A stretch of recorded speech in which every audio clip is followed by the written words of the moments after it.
Jeff was standing now, and it looked like Randy already had what he wanted. Just sit down, I thought. Don't be stupid. Then I saw Jeff punch Randy in the face and break his wrist.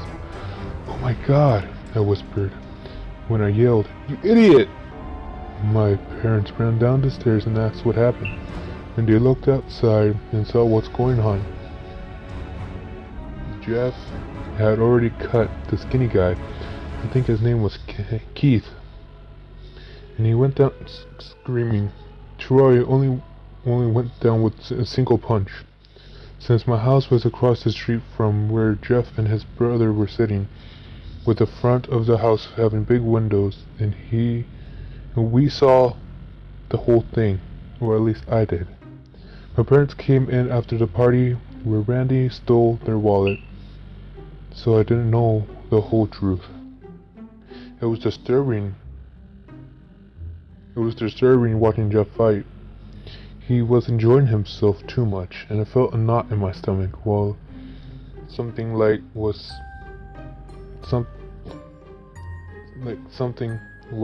happening that shouldn't be. And from the look on Lou's face, Jeff didn't do this kind of thing often. Next thing I know, I hear sirens and new cars bolted out there. The cops came around with a bus driver to check on the victims. It seemed like they were going to be alright. You know, considering the amount of crap out of them. Since my parents' policy was no cops ever since my dad got framed by a narc cop when he wanted to draw attention out of himself when police were investigating the case of the missing coke. It ended with my dad quitting the force, so when we hear sirens, we went to the backyard and got into the car and left. When my parents drove me into school, they told me very clearly that they didn't want me talking to her. I did not disagree with them. I had art first period, so I didn't see Jeff until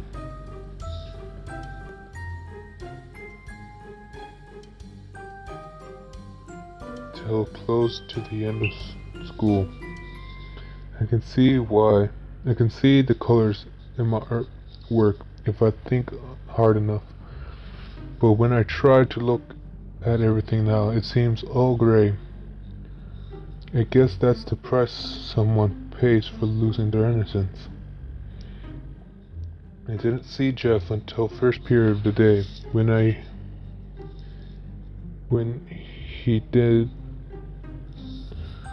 I did, he seemed off. At first I thought he was just faking the joy so people wouldn't suspect him for the crime he did, but really he was enjoying himself. It wasn't because he was excited to be at school. I could tell that much from him. The smile he wore looked sadistic to me. It was the smile of a madman.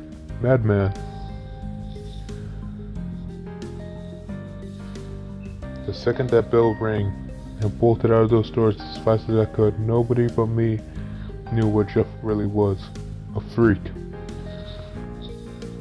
The next day seemed to be passing without incident at first. Then I saw the police car in front of Jeff's house. Looks like they got you, I thought.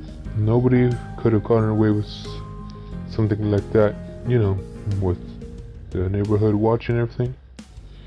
But it was wrong with who they arrested.